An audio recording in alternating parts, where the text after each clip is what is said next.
From LA to Piscataway, you've come to the right place to talk all things Big Ten. Welcome to Big Ten Ted Live. And welcome into a Friday night pre-Christmas edition of Big Ten Ted Live. We've got some things to talk about here tonight. I know everybody out there, almost everybody, a lot of people, let's just put it that way, they want me to talk about Florida State. They want me to talk about Big Ten. Those two now being, it appears, possibly joined up in the future. I kind of haven't talked about it since the summer because remember, the athletic director kind of spoke publicly about, hey, we might want to get out of this thing. And today, not one, not two, not three, multiple bombs were dropped by the Florida State Seminoles towards the ACC, and their future to possibly becoming a Big Ten member got a whole lot brighter and possibly a whole lot clearer as well. So we are going to talk about that. This is a football channel. This is a Big Ten football channel. That's how it really got its start. That's how it got its momentum. So it's always going to be a football channel first. So we will get to Florida State. We will get to their connection to the Big Ten because there's a lot of layers to the onions that exist that I haven't really touched on this channel before. So I am going to touch on that a little bit later in the show. But we're going to preview our first 4 bowl games as well tonight. That includes, in no particular order, the Quick Lane Bowl, the Las Vegas Bowl, which is tomorrow. Okay, we're going to preview the Holiday Bowl as well as the Pinstripe Bowl. So we're going to do some quick previews as well with that. Then we'll eventually get into the Florida State stuff a little bit later on in the show. We're going to be joined by Kane Robb from Locked On Golden Gophers. He's going to help me break down that Minnesota Bowling Green Quick Lane Bowl coming up on the day after Christmas. I was able to record a segment with John Lacombe from the West Lot Pirates podcast, talking all things Northwestern. Can the Wildcats get to 8 wins tomorrow in that Las Vegas Bowl against the Utah Utes? So we're going to be talking about that. I'll show you my conversation with John over there at the West Lot Pirates. If you want to guarantee that your comment gets on the air and gets displayed, gets asked, whatever tonight, a great way to do that is by hitting the $sign, attaching a donation to your comment. A super chat will guarantee that your comment gets on the air here tonight. All right, with that, let's dive in first to some bowl previews. I want to first talk about USC taking on Louisville out there in the Holiday Bowl. This is the first one I kind of want to dive into. What a great opportunity for the USC Trojans to kind of put all of their youth on display, right? Caleb Williams, of course, opting out, and Malachi Nelson at quarterback, right? The 5-star from last year enters the transfer portal. We don't know where he's going to go. Miller Moss, it's your time. The redshirt sophomore, it is your time to shine right now, Miller Moss. Right, even though it's kind of been rumored and it's probably going to happen that Will Howard, the Kansas State quarterback, is going to make his way over to USC, even though that is probably going to happen, Miller Moss has said that he wants to stay in this thing for the long haul. So he's going to have an audition of sorts in the Holiday Bowl. That's kind of what bowl games a lot are now, is a lot of youth getting their opportunity after opt-outs, after guys that enter the portal. This is your chance to shine in a game situation where maybe you've been practicing all season. This is your chance to really shine in a game-like atmosphere. Bowl games really provide that as well.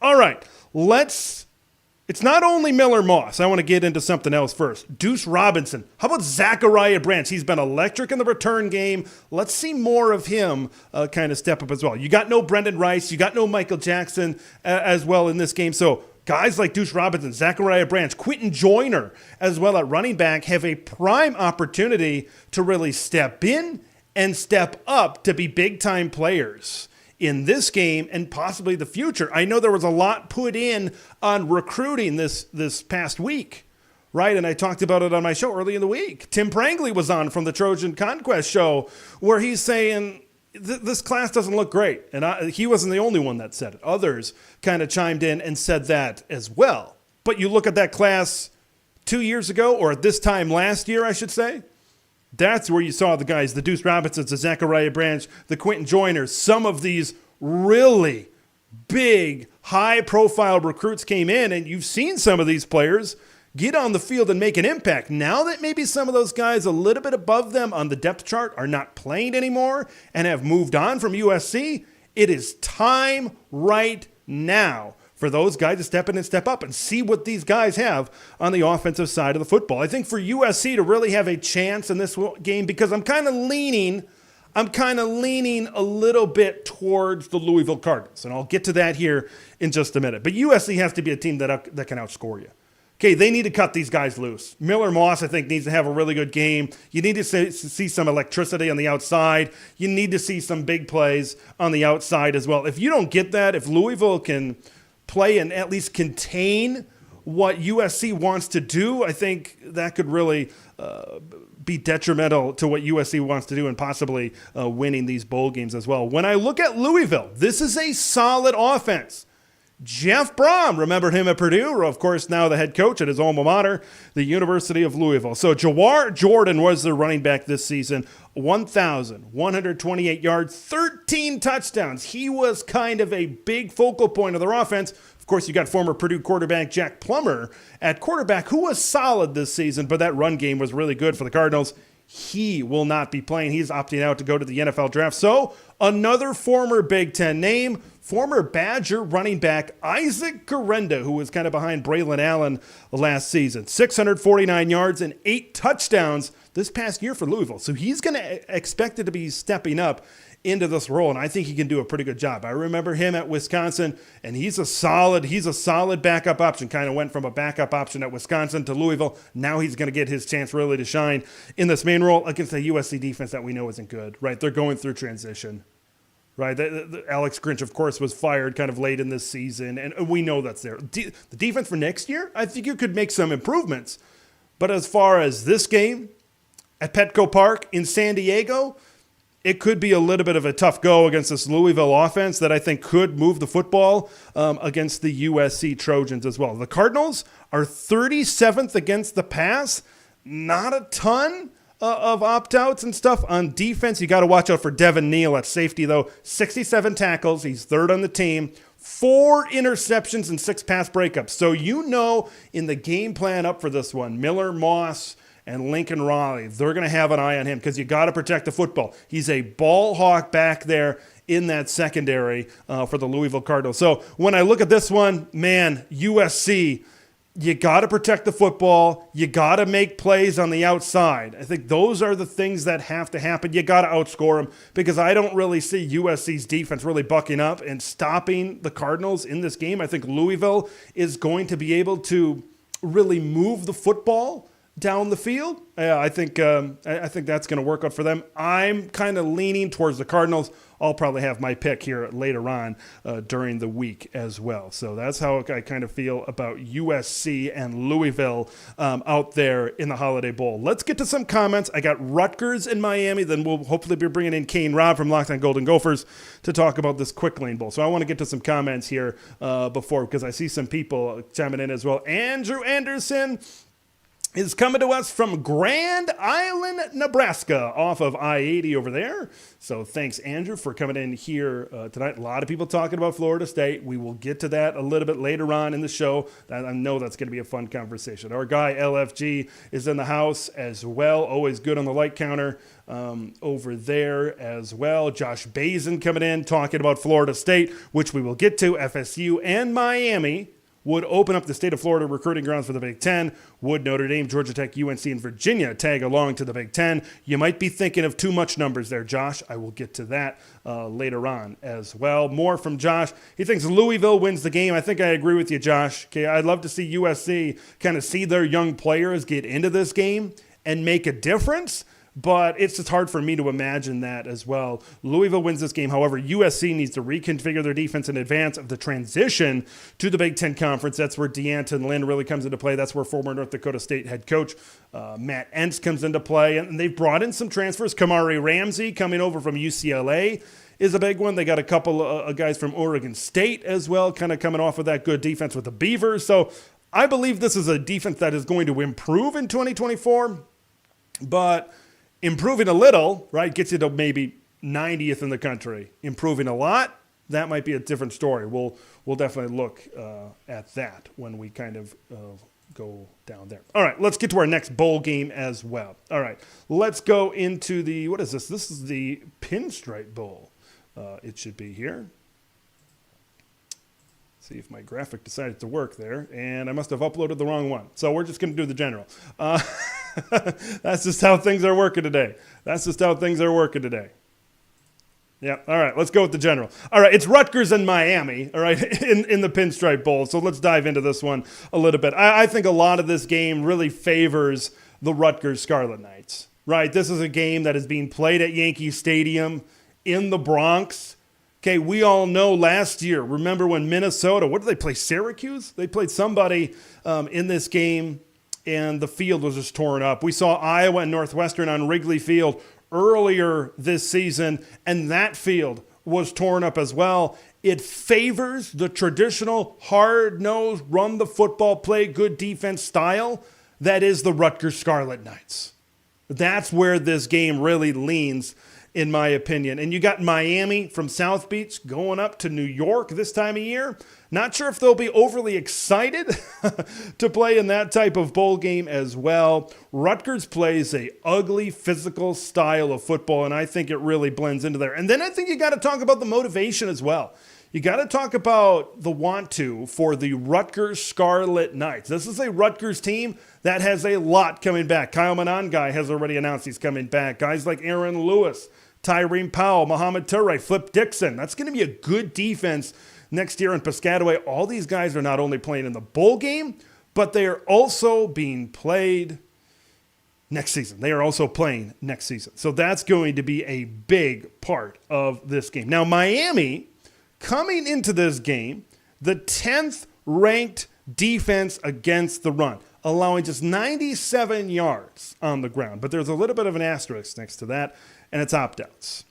James Williams, their leading tackler, with 73 tackles, out for this game. Cameron Kinchin's back there with 5 interceptions. He's out for this game. Corey Flake Jr. at 48 tackles, 7 tackles for loss. He's out. Leonard Taylor on the defensive line, 3.5 tackles for loss and 19 tackles. He's out. Although this was a good rush defense for Miami, opt-outs have kind of decimated this team. And then you bring in a Rutgers team that wants to be physical, that wants to run the ball. I think that's where this game is going to be won or lost. Do the Hurricanes have that depth on a good rush defense to fill in where the opt-outs kind of left them hanging? I think that's the big question that needs to be answered in this football game. But Miami does have one big player coming back, Francisco Mauigoa, 17 tackles for loss, 7.5 sacks, and he's returning for 2024. So Rutgers, okay, he wreaks havoc in the backfield. You got to find a way. You got to pinpoint him. You got to be aware of where he is at all times when he gets out there on the field. That is a big thing that needs to happen in this game between Rutgers and Miami. It's a very simple game plan for Rutgers. Be physical, run the football, wear them down, don't turn the football over. That's what needs to happen in this Pinstripe Bowl between Rutgers and Miami. I strongly believe that. And then Gavin Wimsatt, he needs to take care of the football. He needs to hold on to the pigskin, right? And he needs to because sometimes he's been known to turn the football over. He's been known to throw that interception. He's been known to throw that pick six. And Gavin Wimsatt is in a very interesting position. Okay, because Ethan Kaliakmanis, the former Minnesota Golden Gopher quarterback, he's visiting Rutgers, maybe relinking with Kirk Shiraka next season because he's in the portal, maybe looking to transfer somewhere. And maybe that somewhere is Rutgers. Does Gavin Wimsatt kind of feel like the odd man out? We're going to see exactly where his performance is in this game and what kind of quarterback. You know that Rutgers is going to look to utilize that QB run game as well. I think that's where Gavin really got into play, and that's where things really ramped up, right? If they can utilize that QB run game, if they can utilize Kyle Monangai and kind of work off of that, off of each other, I think that's where things really come into play. I like Rutgers in this game. I think they're more motivated. They're playing in their backyard. And then you look at the Miami Hurricanes, and they're not as motivated. You got to think they're not excited to go up there. They're dealing with some opt-outs. On offense, of course, Tyler Van Dyke is transferring over to Wisconsin. He's going to be playing in the Big Ten next season. They're down to their third quarterback, right? The Tyler Van Dyke transferred out. And then you've got Emory Williams, the freshman quarterback, was injured. He was out for the season, so they're going with Ja'Cory Brown at quarterback. You factor it all in, and I think this one really favors the Rutgers Scarlet Knights at Yankee Stadium. All right, let's get into some comments as well. All right. I think Louisville gets it done against USC. I think Rutgers gets it done against Miami. Congo chiming in about signing day. Nebraska shocked me the most. They flipped that quarterback from the University of Georgia, Dylan Raiola. We're going to be talking a lot about him on this channel, right, as the months kind of go on during this offseason as well. LFG chiming in as well. Holiday Bowl. Here's LFG's take on the Holiday Bowl. USC's defense is not very good. However, USC has a quality quarterback, number 2, and dangerous skill position weapons. There, we're talking about Robinson. We're talking about Jacoby Lane. There's Kyle Ford. Taj Washington is in there as well. He's kind of an upperclassman as well. I'm very curious to see this USC matchup against Louisville's defense. This could be a really, really exciting game between, if you like high scoring and you like a game that's going to kind of go up and down the field, basketball on grass, some have called it in the past, this could be your type of matchup. This could be your type of game that ends up going down in San Diego as well. LFG saying cold in New York City tonight. Yeah, I thought it was like here in Minnesota, it's been unseasonably warm. I'm not sure how it's going to be in New York City. You got to think that Miami, another reason they're not thrilled to play in this game is, well, they're probably not thrilled to play in cold weather as well. More from LFG, although I dislike Mario Cristobal. I feel against the grain that Miami's second-string guys will win the game, and then the twos are maybe better than Rutgers starters. That remains to be seen. Rutgers has got a pretty good defense. All right, they're a hard. It depends the way this game goes. Can Miami quicken the pace on a baseball field that's kind of hard to dig in and really hard to gain traction on, make cuts on your out routes and run routes? And really, we saw that in multiple games. Iowa, Northwestern, remember that big divot in Wrigley Field as well.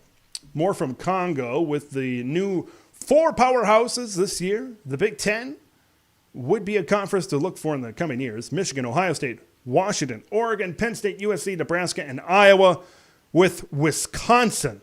There's a lot there, folks. And then when we talk later in the show, when we talk about Florida State, when we talk about maybe a travel partner with FSU, it's even more and more and more. If you're a Purdue, if you're in Illinois, we'll talk about Minnesota here shortly.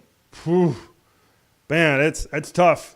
It's tough. It gets, the more we kind of go down the rabbit hole with conference realignment, the harder it kind of makes it for some of these teams that are going to be in the middle and then maybe towards the bottom of the Big Ten. I mentioned for West Division teams, adjusting expectations will kind of help you as well. Our guy, Dennis Young, our favorite Canadian Husker, joining us from, I'm going to butcher this. I did not visit this city when I was in Canada, so bear with me. Osoyoos, Canada.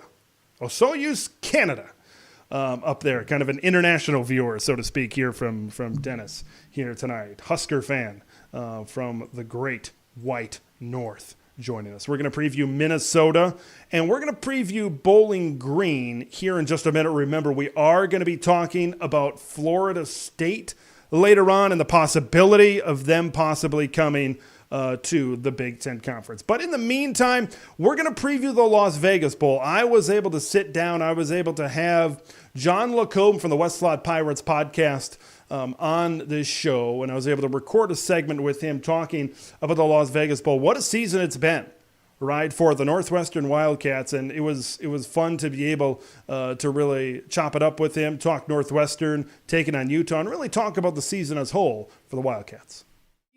Northwestern. The Wildcats are getting ready to play in the Las Vegas Bowl against the Utah Utes after a absolutely fantastic turnaround this season. Regular season wins last year, 1. This year, 7. With that, we welcome in John Lacombe from the West Lot Pirates podcast, covering all things Northwestern over there. John, we appreciate you here coming on, previewing this bowl game as the Wildcats getting ready to take on the Pac-12, soon-to-be deceased Pac-12 Utah Utes. And what a turnaround this season for the Wildcats, from 1 win last season and all of the offseason turmoil to 7. There's been a lot of things to be impressed about. What is the one thing? What's maybe one thing you can isolate that's impressed you the most about this season's Wildcats? Oh, gosh. It's tough to narrow it down. I think there's that instinct to say Coach Braun just because of the job he's done. I mean, that's your Big Ten Coach of the Year. That's a guy we were joking in, as the FCS playoffs have been going on, we were looking at like a first or second round FCS playoff game that North Dakota State was playing and saying, 1 calendar year ago, North Dakota State was playing in this round, and their defensive coordinator was David Braun. And here we are 1 year later where he's our Big Ten Coach of the Year. So that's kind of the layup answer. And at the same time, I think even that maybe sells the guys a little short, because what this team has had to do in terms of coming together and really this community. I mean, in terms of, you alluded to it, but everything that happened and for this ride to be this crazy and what this team has gone through, I think, the way that the team performed together and came together, especially down the stretch run of this season, has been incredible. It seems like when Northwestern is really humming on offense, it's when Ben Bryant really gets going. In this past game, check that comeback against Minnesota. How about that last game of the year, the final Big Ten West game in history against Illinois, where Northwestern was able to take the hat in that game as well. This is a Utah pass defense that's 65th in the country against the throw. When you look at Northwestern in this game, do you feel pretty confident that Ben Bryant can go in and sling it around here against this Utes defense? Well, it's funny. They're 65th against the pass, and that's 65th with an all Pac-12 pass rusher who's not going to be in this game, and a huge percent of their secondary who's not going to be in this game. And maybe it's because on our website right now, our Twitter feed, Westlot Pirates, we're in the middle of counting down the 50 best plays of the season. But doing that has really made us aware once again at just how big the contribution our wide receiver core has been this year. Cam Johnson, AJ Henning, Bryce Kurtz, like those guys have been legends for us this season. Just big play after big play after big play. We have that entire unit. They're all going to be available for this game with Ben Bryant throwing them the football. There is this trust. There's this cohesion. Those guys are locked and ready to go, playing, as you said, a team that's more defined by its run defense than its pass defense. And that was with an intact secondary and with an elite pass rusher. So, yeah, we're feeling pretty good about our chances to throw the ball. Let's take what a bowl win would mean in this game. They've already accomplished a lot. As we've said, Big Ten Coach of the Year for David Braun, becomes interim to permanent head coach. What would a bowl win mean, capping off this type of season with eight victories in a season for the Northwestern Wildcats? I mean, unbelievable, right? I mean, this was a team that the nation had going 2-10, right? That was the standard prediction for this team, and this would be 8. We just had a long discussion about this on our podcast this week because there's this two-headed monster for us. Of one, we currently have the number 3 rated schedule in the nation for next season. Mm-hmm. And for anyone who doesn't know, we're going to be playing on the road for 2 years while our stadium, or some combination of Wrigley Field, Soldier Field, wherever else, while our stadium's getting built. And that's for 2 seasons. So this was all known in the summer when this was all like a total nightmare. And everyone's saying, oh boy, we're this raft headed over Niagara Falls here. And a lot of those things in some way, the schedule still looks crazy. Like the playing without a stadium for 2 years still looks wild. But now we're like, this team's got something. Braun's got something. This team's building. They're pushed forward. So this is just a symbol of that, right? It's like this would just add to that. This team that has already come through, has already come together and achieved so much this season and is now bucked up for 2024. This would be like the cherry on that Sunday to be like, hey, look what we did and look how we did it our way. And the one other little thing I'd add to that is Braun talked about it on signing day, this idea of out-teaming people. Northwestern's always, to an extent, going to be hamstrung a little bit with the portal in terms of who we can bring in. And that's always going to be an issue. We're going to fight through it as best we can. We'll deal with grad transfers, et cetera. But the standards, they are what they are. And Braun said, with that said, we got to find ways to pull guys in and then keep them for a long period of time and beat teams with cohesion, right? Utah's got 1 million guys in the portal. Northwestern's got like 2, right? And we have to find a way to make that an asset. And this would be the ultimate example of doing that. A lot of times bowl games can be a springboard to the future. And you were kind of just mentioning the future. It seems to me 8 wins, and then you got a nice shiny new stadium in a couple of years. It seems like the future is in a pretty good spot at Northwestern. And then you talk about cohesion and retention and kind of keeping those kids, and what Northwestern was able to do. It seems like a pretty bright future with everything kind of changing here in the Big Ten 2024 and going forward. Let's talk about maybe one thing, obviously, that's not going to be a part of the future, Bryce Gallagher, because what a career he has had at Northwestern on the defensive side of the football, right? Was it the most successful seasons in Evanston for him? No, but ending on this type of note has to be great, and this type of career, he's got to go down as one of the best defensive players. Of course, Pat Fitzgerald is in there as well as a player. Kind of where does he kind of rank as maybe one of the better defensive, maybe overall players in Northwestern history in your mind? Well, first of all, for us, it's hard to talk about Bryce without talking about the Gallagher family. I mean, it's amazing. Back-to-back brothers, second-team All-Big Ten linebackers. I mean, it's incredible. And I would say, in the case of Bryce specifically, the ultimate lunch pail glue guy player. It's funny to juxtapose him with another All-Big Ten linebacker on our squad right now, Xander Mueller. And you can go through Xander Mueller and be like, he's X in interceptions, he's X in sacks, he's X in solo tackles, et cetera, et cetera. Look at this highlight reel interception that he made. And Bryce is just, I'm going to be in the right place, the right time. You might not even notice until you look at the stat sheet after the game and you go, holy crap, that guy had 15 tackles for us and was a rock in the middle of the field. That's Bryce Gallagher. And the other thing about Bryce Gallagher is, as you said, he was thrown into the fire. That 2021 into 2022, the dark times of recent history for us, he was thrown into the fire with basically no experience right at the beginning of 2021 in like this disaster for us. Kenneth Walker, Michigan State, the opener of the horrible 2021 season, and has done nothing but get better nonstop for 3 straight seasons. Every single game, he is just a guy with, his football IQ improves. He makes every tackle, and he's just a rock in the middle. So that's the thing. Like, I love having a conversation about a guy like Bryce Gallagher because it's so easy because he has no flash. He is just dependable, lunch pail, right place, right time. You can count on him. And it's just a guy like that should get all the flowers in the world. And I love that we get a chance to do that. Yeah, hit the nail on the head with that lunch pail, old school Big Ten linebacker, almost going back to Pat Fitzgerald and those great seasons in the mid-'90s as well for Northwestern going forward. I want to appreciate you joining me here today to talk some Northwestern football, to talk about the Las Vegas Bowl. Northwestern trying to get their 8 wins. Before you go, where can people find you on Twitter? Where can people find the podcast? Well, we're at Westlot Pirates on Twitter. Our podcast is just about everywhere. I mean, Spotify, Apple Podcasts, like you look for us, you'll find us wherever you get your podcasts. We're there, Google Podcasts, et cetera. And you can also check us out at our website, westlotpirates.com.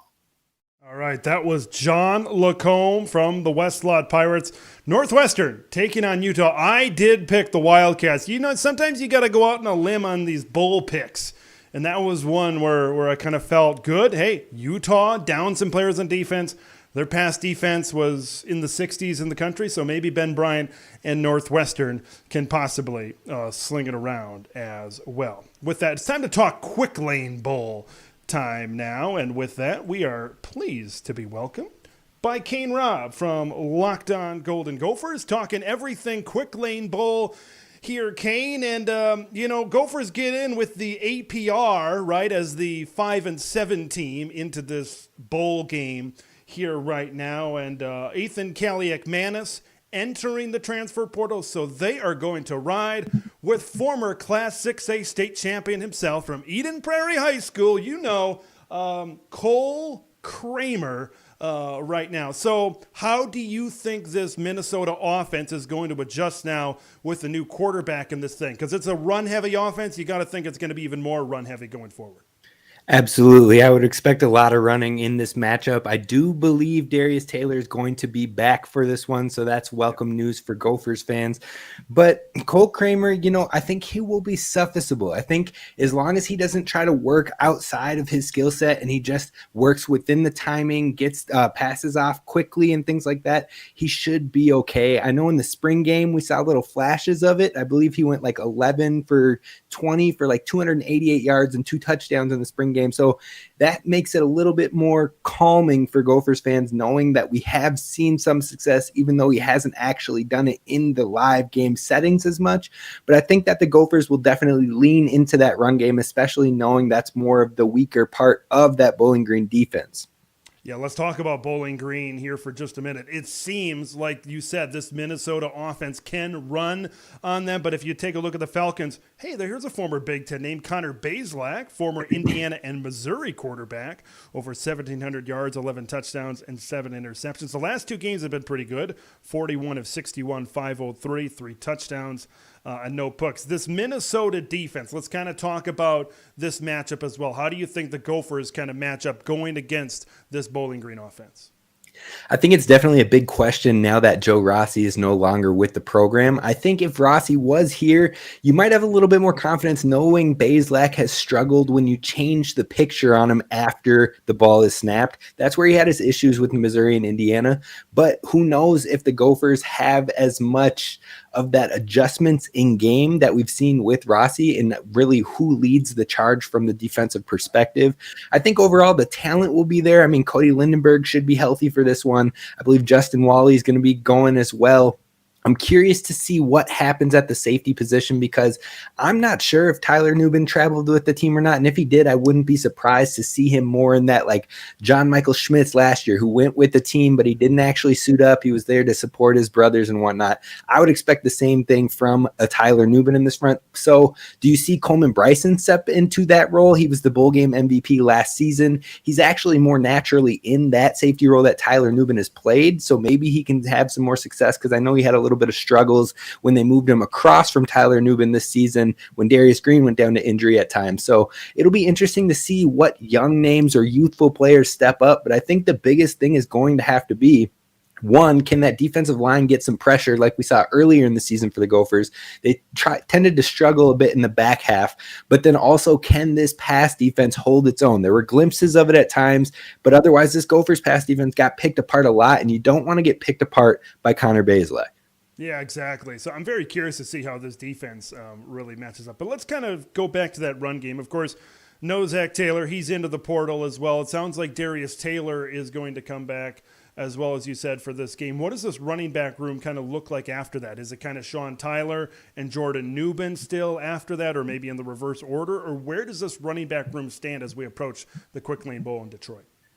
Yeah, I would definitely expect some touches for Jordan Nubin. I think he more than earned his keep through the back half of the season, being basically the only healthy running back. And I don't know what happens with Sean Tyler. I wouldn't expect to see too much of him, to be honest, just because keeping the ball in your hands and like taking care of the ball is supposed to be the program here in a Coach Fleck-led team, and he fumbled it too often this season. And when you're going up against a team that was number 1 in turnovers this season as a defense, I don't think that he'll be willing to take those risks. So I would expect to see Darius Taylor. I would expect to see Jordan Nubin. And I don't know if you see too many beyond that, but I think that they'll see a healthy amount of carries between those 2 running backs for sure. Boy, if we get a healthy Darius Taylor out there, that could be some good news. When he's been in there this season, good things have happened for Minnesota. Bowling Green down to Ron Keith, entered in the transfer portal. That's kind of a big loss for them. 390 rushing yards and 4 rushing touchdowns, 44 catches, 457 yards, and 3 touchdowns as well. What would a bowl game win mean for Minnesota? It maybe didn't finish the way they wanted it to, obviously kind of backing into a bowl game, not being eligible per se with that 5th win. But what would a bowl game mean kind of going forward where maybe PJ's got to flip things going into 2024? I think it would definitely be welcomed. I mean, especially with the struggles of the final 4 games of the season where you're 5-3 and then you finish 5-7. And that's just not really acceptable to the standard that Gophers fans have been seeing elevated over the last few years. So I think you have to go in and win this game. Otherwise, you're just going to see more negative impacts, maybe from the fan base after it looked like the offseason was starting to go in a positive direction, bringing in Max Brosmer, bringing in some transfers as well, and then keeping Coy Parrish here at home. I think there's a lot of positive trajectory right now, even with a couple decommitments, even with losing Rossi. But if you lose a bowl game to Bowling Green, I think it can start to turn sour a little bit more. Whereas even if you win a game that most people would say you should win, even if you're 5-7, it's a G5 school and you got to go out there and win.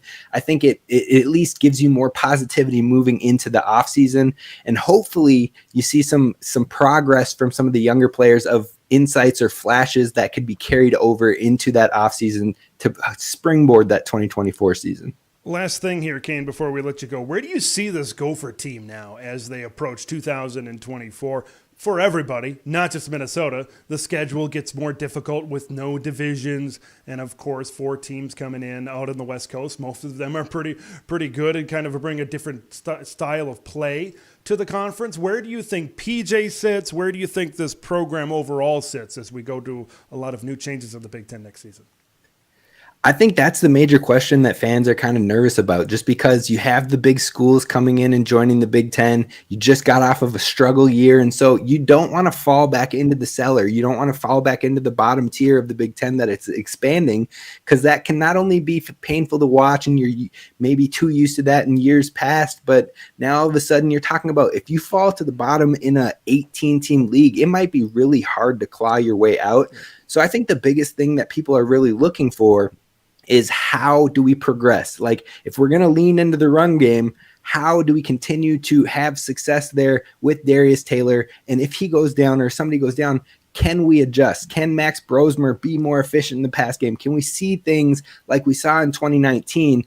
Or is stubbornness, conservativeness on the offense and whatnot going to be detrimental in the long term? Now, I think there's still hope. I think there's still people are having their fingers crossed for some adjustment back up towards a positive track in 2024. But if it goes negative from there, I think a lot of people are going to start to ask questions. So it's a big year for the Gophers, in my opinion, to make sure that you're in the competitive parts of that season. You want to have above 500 season. You want to get your name into contention and maybe win a couple games that people don't anticipate you will. If that happens, then I think you still have a lot of positive fan base reaction. But if you struggle again, if you fall below 500, I think a lot of questions are going to start to asked.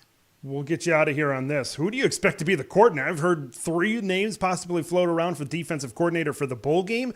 And then where do you kind of see this Gopher program possibly going in the future to 2024 at the defensive coordinator spot?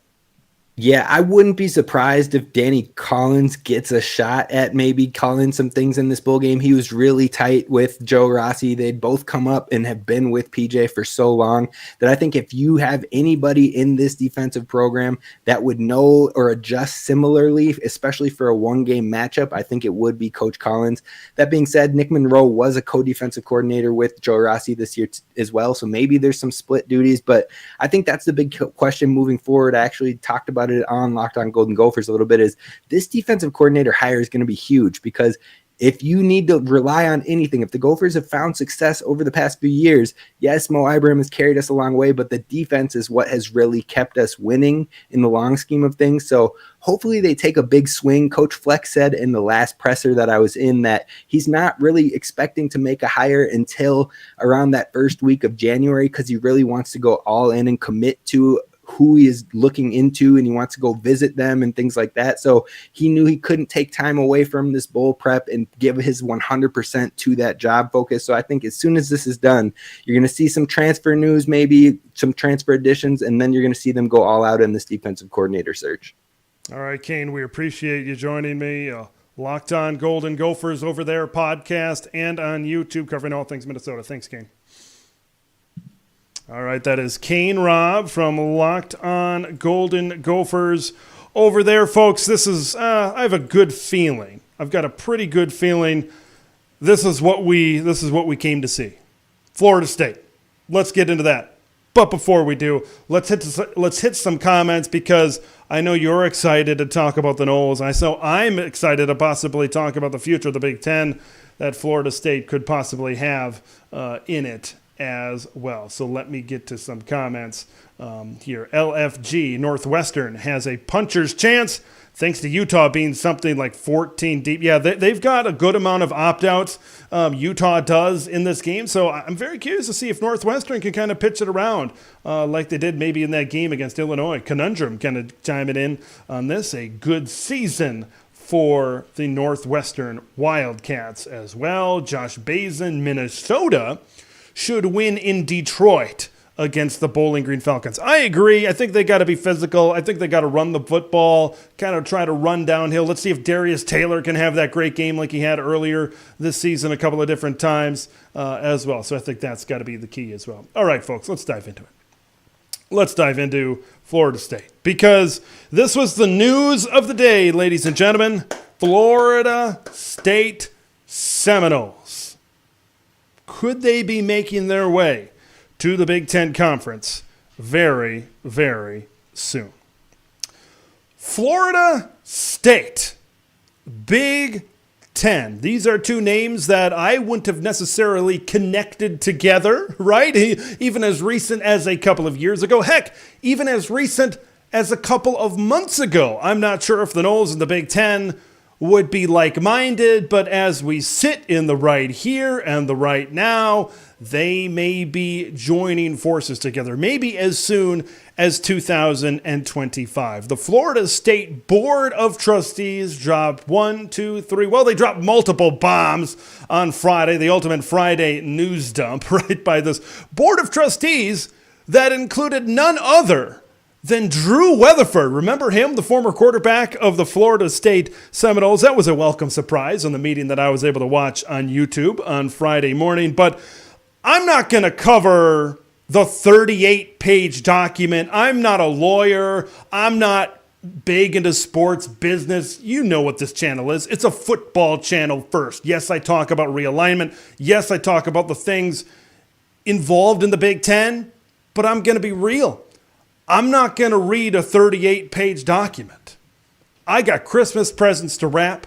I got Christmas cookies to bake. I got things to do. So thank you to the people that did read the article and put the major snippets on Twitter. What I'm going to talk about today is the impact of Florida State, not only of this decision, but Florida State possibly joining the Big Ten Conference down the road, because not only does it have a crater-like impact, it has a big ripple effect as well. That's what happens when a Florida State-sized asteroid drops down on the college football world.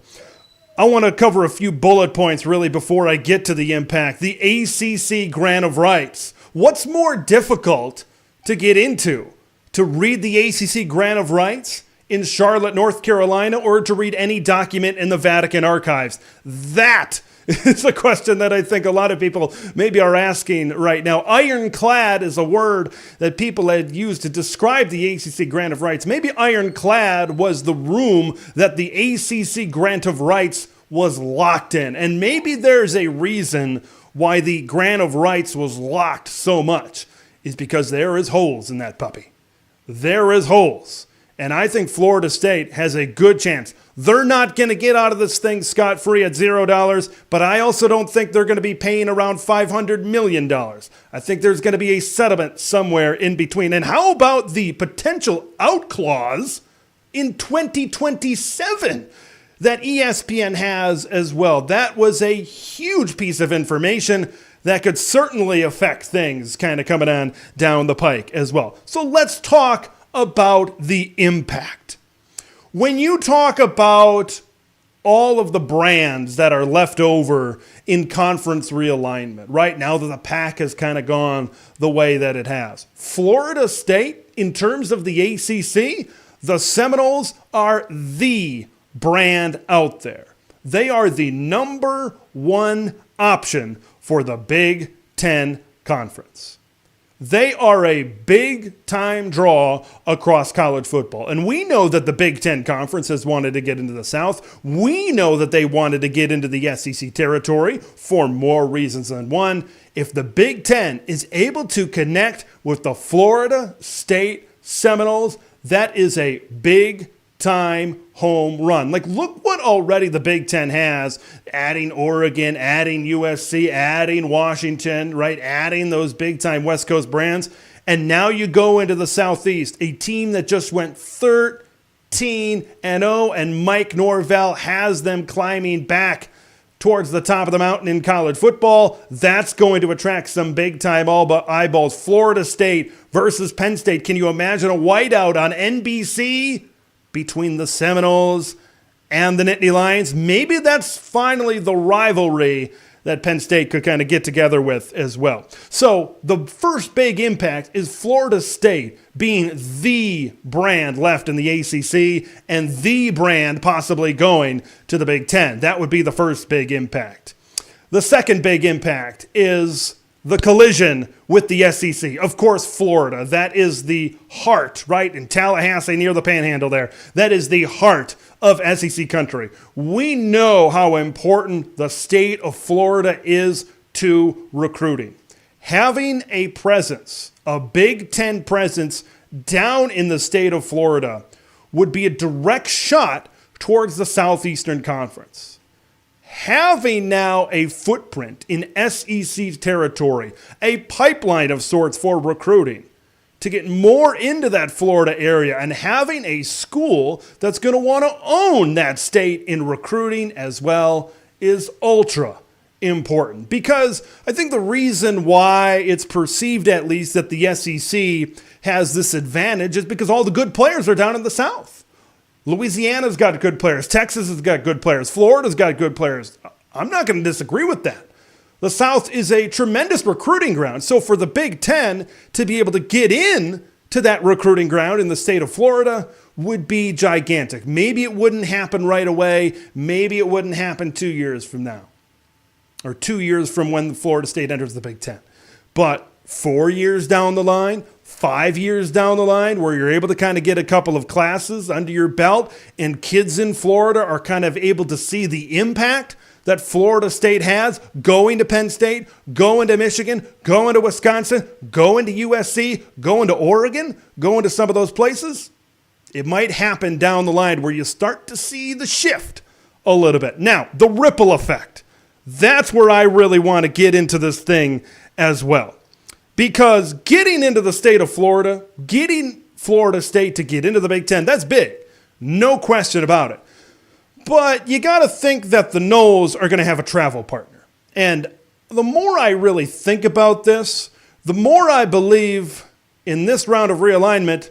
I'm not saying fight on right now. I'm saying two potential teams, one being Florida State and one being the other. That's where I want to start to get into the ripple effect. Because once Florida State makes the move, whether it's to the SEC or whether it's to the Big Ten, you're going to see more stones and dominoes start to fall over on the Atlantic coast. So I've got really I've got 4 teams in 3 slots in terms of the priority, in terms of the ripple effect for Florida State and the Big Ten. I believe number 1 is going to be hard to pull off, and that's the University of North Carolina. Because we know how much the SEC is in on North Carolina. We know that's their number 1 priority as well. If all of this goes down, the Big Ten will likely get their number 1 in Florida State, and the SEC might get their number 1 in North Carolina.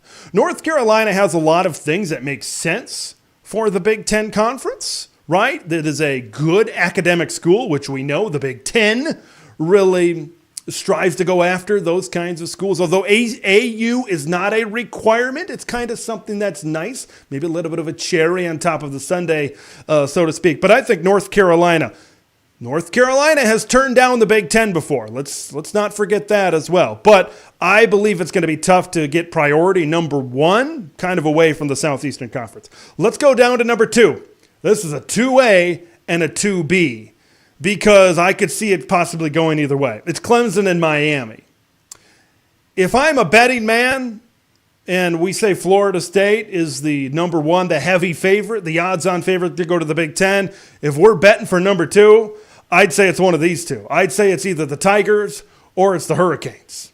Let me kind of break down each one right now. Clemson, very interesting situation. Remember when Clemson was Clemsoning, when they maybe weren't the super national brand that they are, at least they were 2017, 2018. I was about to say that they are now. But in the past year or two, Dabo and the Clemson Tigers have fallen off a little bit. I think the big question for the Clemson Tigers, are they still that national brand that will turn people's heads, that will cause people to really tune in droves? That's the big question. I think if Big Ten administration and if the Big Ten really views them as such, I think Clemson has an advantage over the University of Miami right now. Like academically, right? I know that's something people are going to talk about a lot.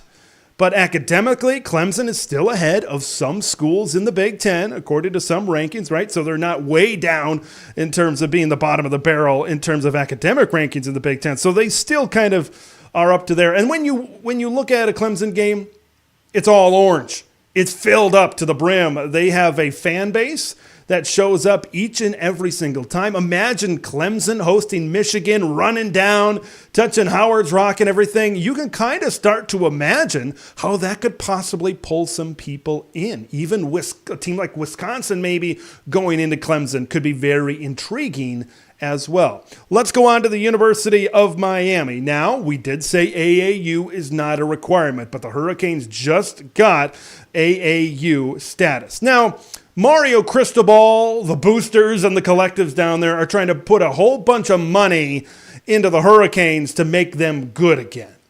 Okay, maybe it didn't happen this year, but they're trying.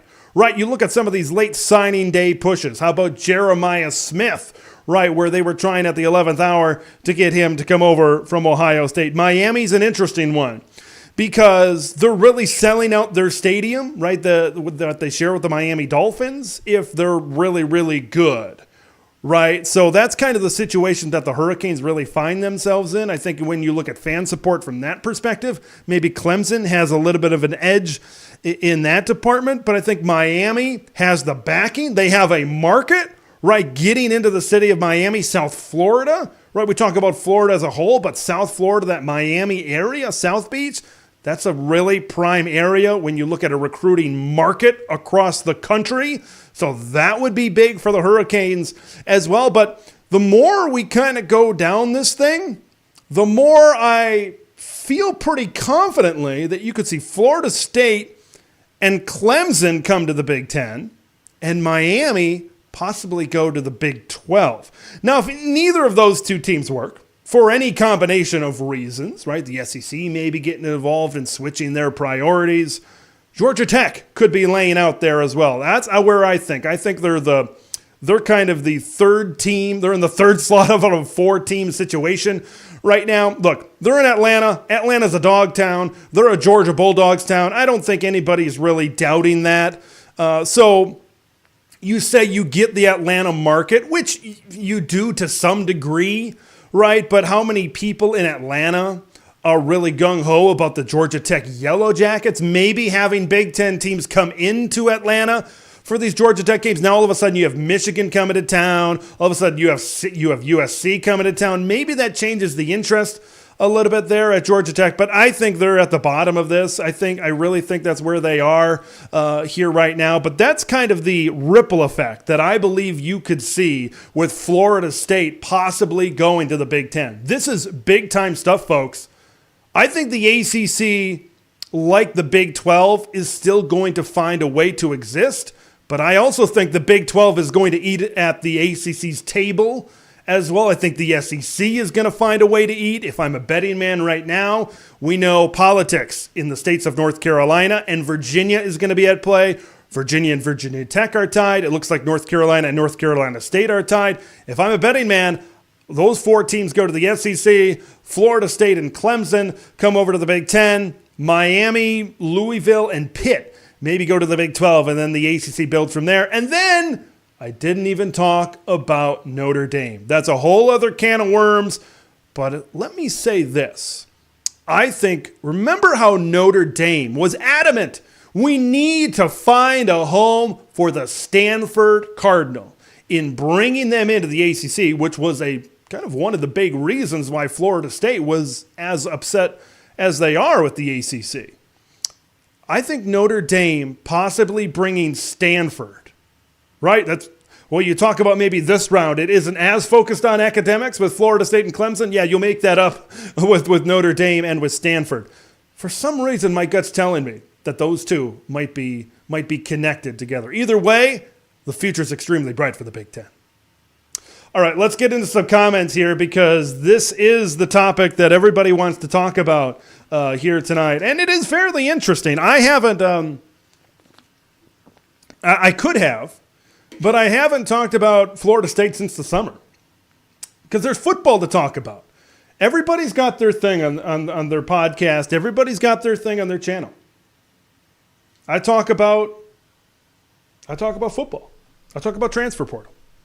Conference realignment. I'd love to say, I'll talk about conference realignment until I'm blue in the face in the summer.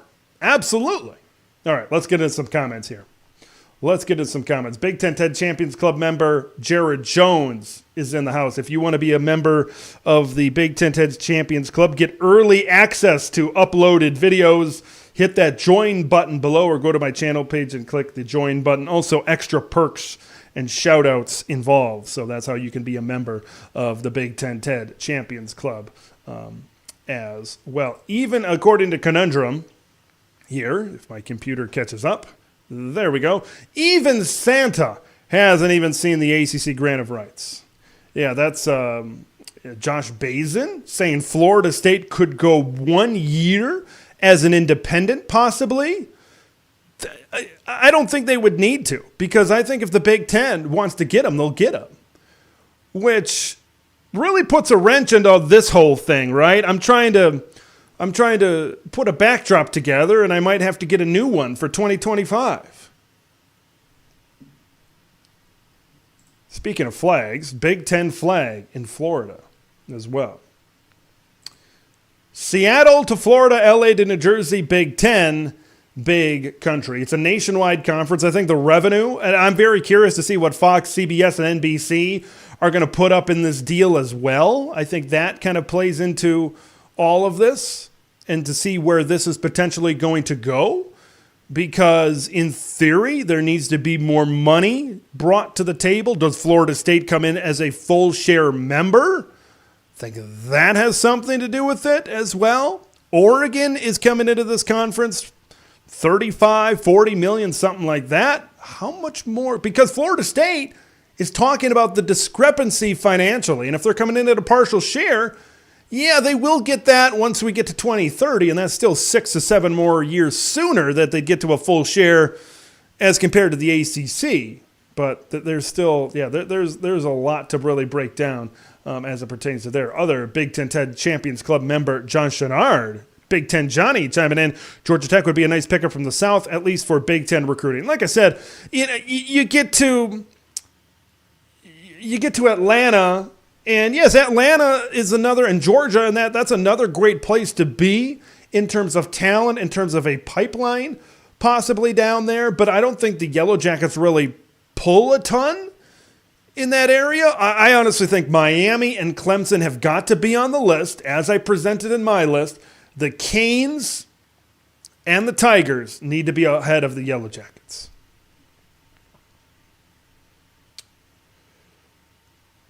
Conundrum. Georgia Tech value equals Calford. No, thank you. That's an interesting comparison. And I'm not quick to disagree with it. I'll say that. I think they're different. I would even go so far to maybe they're in the same ballpark. I'd kind of have to think about that one a little bit more, but I can see the comparison that you're bringing there. I think in today's day and age, you need to think about why you're adding teams to a conference. Before, when the Big Ten added Rutgers and Maryland, it was adding markets and subscribers to the Big Ten Network cable package. Now, cable isn't as big of a deal anymore. I believe now in conference realignment, one of the bigger deals, you got to bring in big name brands and really sell some of these big time television matchups. Florida State can bring that. I think Clemson can bring that. Maybe Miami can bring that as well. Conundrum saying North Carolina, the jewel of the ACC. They are one that everybody wants. They know they're sought after. I think North Carolina knows that. I wouldn't surprise me. I know North Carolina might have some things to figure out politically, but I would not surprise me to see North Carolina possibly follow up on Florida State into making some type of statement because they know they're sought after. They know they're wanted. Congo, the Atlanta TV market, Big Ten and SEC country would hurt more when Ohio State, Michigan, and Penn State play in Atlanta. And that's what I was saying before, where maybe Georgia Tech on its own, on an island, doesn't seem like it pulls in a ton.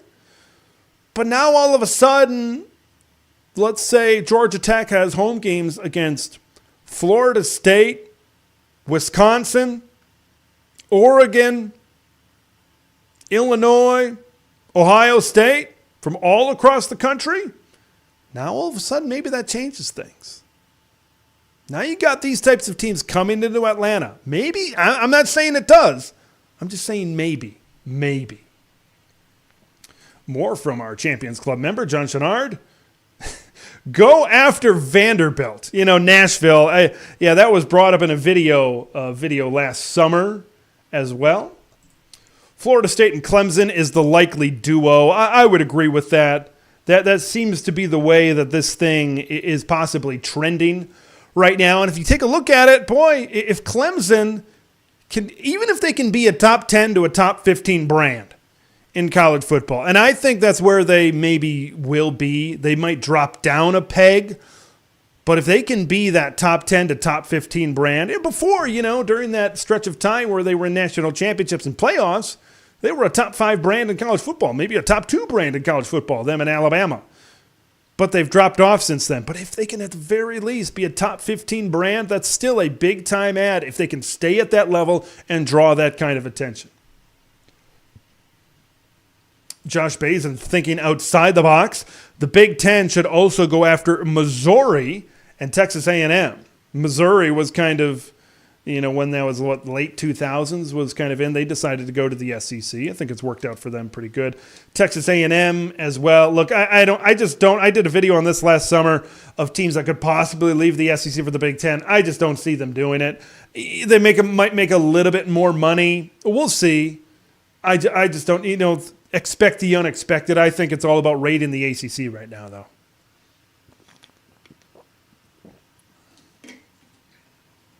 A lot of politics involved, which I am not a fan of. Not the biggest fan of talking about that.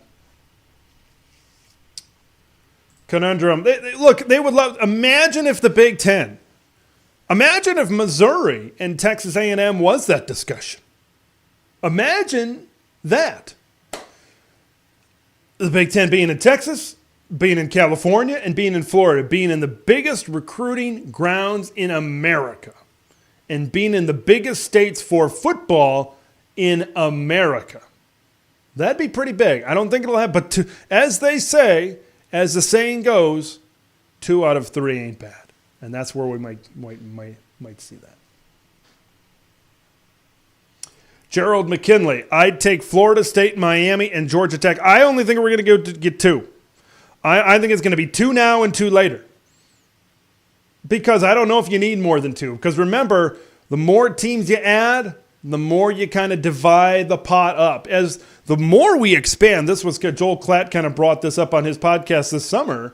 He talked about contraction. We're not going to see contraction. We're not going to see teams leave the Big Ten or the SEC or get kicked out. I just don't see that happening. I just think we're going to be slower, and we're going to be more strategic with our expansion. Like once you start getting to 20, once you start getting to 22, 24, things like that, then these networks don't have an endless supply of money. Eventually, there's going to be a stopping point. And I believe it's going to be somewhere around that 20 to 22 mark. So that's why I said what I said. Florida State and let's say Clemson for now, and then Notre Dame and whoever they want to bring with later. Conundrum, ACC. I think the ACC is still going to exist. I think you're Duke is a very interesting one right now because when people talk about the Big 12 and when they talk about Big 12 expansion, who do they talk about? They talk about Louisville, they talk about Pitt, maybe Syracuse, right? That kind of Big East quadrant up in the Northeast. They talk about Miami. Duke, a basketball blue blood. This is how little basketball means. A basketball blue blood, maybe the basketball blue blood, is just left out in the cold. It's just left out in the cold. Let's get into some more comments as well here. Still talking about Atlanta. Still talking about Georgia Tech as well. Yeah, I see all that. Nicholas kind of bringing a point that I was kind of talking. Bring in the packed stadiums. That's what I'm all about. That's why I kind of like Clemson a little bit. I like the atmosphere that they bring in. I might look at this thing just a little bit differently. I might look at this thing just a little bit, kind of off to the side a little bit. Where I'm looking at it from a football point of view. Because I think that's where this thing really originates. Is drawing the biggest football brands as possible and really getting them into this thing. Josh Bazin saying Notre Dame is the key. The absolute key for the Big Ten. Eventually, look, here's the thing. If I'm the Big Ten, here's the way I look at it. When I look at Notre Dame, I think it's a matter of time. That's why I'm not in a big hurry. They just signed a new deal with NBC, and you can kind of work around that as well if they were to eventually join the Big Ten. But when I look at this thing, I think Notre Dame's going to be here eventually. Even if it's just an Olympic sports member and if they still, for some reason, want to stay independent in football, if that's what they want to do, I think the Big Ten's going to be there. I think it's just a matter of time. And this thing could possibly move faster. Of course, the Big Ten has a relationship with NBC. I could possibly see them coming. If they come over to the Big Ten, I could say, hey, we still want to protect our 6 to 7 home games on NBC, and then the rest of course, are going to be kind of divvied out into other networks across the Big Ten as well. Josh Bazin, remember, the Big Ten needs to plant a flag in the heart of the South with Georgia Tech. Georgia Tech was an original member of the SEC. I mean, if your goal is to just take former SEC members, then yeah, but I think there's more to it than that. Right? Florida State and Clemson right now, and maybe Miami, you got to figure that out. Which one's the bigger TV draw right now? Which one gives you the most value to your members? Which one gives you because the networks are the one paying this money. In essence, they're the ones making the decision. Okay, we're thinking about adding Florida State and somebody else. How much more money are you going to give us for Florida State and Miami? Okay. How much more money are you going to give us for Florida State and Clemson? Oh, well, that's more money. Yeah, I'll take that. I'll take that one.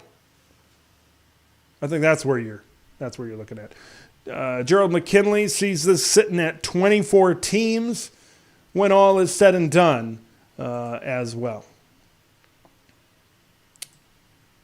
Big Ten Johnny chiming in. If Florida State had been in the Big Ten this year, they would still be undefeated. They would have been a top 4 team. I agree with that because the Big Ten is a better strength of schedule, better conference. Florida State should have been in the playoffs. Well, I was talking to somebody in the comments, I think of one of my videos, and I was saying this. They're saying if all Georgia needed to do was win, and we wouldn't have this trouble. Georgia would have been number 1. Michigan would have been number 2. Washington would have been number 3. Would have had that Big Ten, Pac-12 in the Rose Bowl. It would have been beautiful. And then Florida State would have been number 4. Georgia versus FSU down in New Orleans, perfect. Michigan against Washington, the Rose Bowl, perfect. Guaranteed to have either a current or a future Big Ten team in the national title. All Georgia had to do was win. It didn't happen. And this is why we're maybe in this mess. There's always a path. There's always a trail of these things and why exactly they happened. Conundrum, new Big Ten contract with Florida State Edition would have NBC force Notre Dame into the Big Ten. I'm very curious to see. In all reality, I'm very curious to see exactly how Notre Dame is going to act. Let's say Florida State is a domino that falls. Let's say Clemson is a domino that possibly falls, and then we'll see what happens with the SEC. But let's say a good amount of dominoes fall, right? Because Notre Dame has a scheduling arrangement with the ACC. I'm wondering if there's some language in there where they could possibly say, well, this is not what we signed up for. Now we're going to move on and possibly do something else. I'm very curious if that's possibly what's going to happen as well. So keep an eye on Notre Dame and exactly what they bring as well. All right, folks. Yeah, Conundrum saying pull up the conference TV ratings. I'll have to pull it up.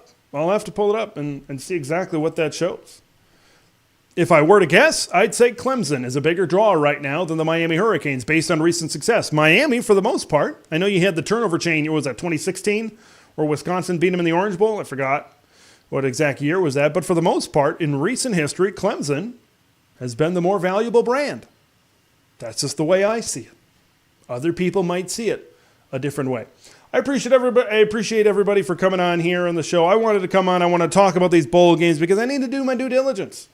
We still need to talk about football throughout all of this thing. So I appreciate everybody for coming by. Here's my final message to everybody before I go here tonight. It's Christmas. Christmas Eve is in 2 days. Christmas Day, Santa's going to be coming down the chimney in 3 days. I know this is there's a lot of news happening right now. There's a lot of things going down right now with Florida State, with the Big Ten, with the college football playoff. There's a lot of news happening. And trust me, I know I'm up in the middle of it, but just make sure to turn your brain off for a couple of days. Just make sure to, I know this is at the forefront, and I know you want to pay attention to this, and it is big news, trust me. But these are days to kind of sit back, enjoy the holiday, and then once I'll be watching a bowl game tomorrow, Northwestern against Utah the day after Christmas, and then I'll be talking about these bowl games and some of these playoff games as well. But focus on the holidays, focus on being with your family, focus on that as well. Let's get to a few more comments as well. Hey, Ducks fan 1, it's been a minute. Thanks for being here as well.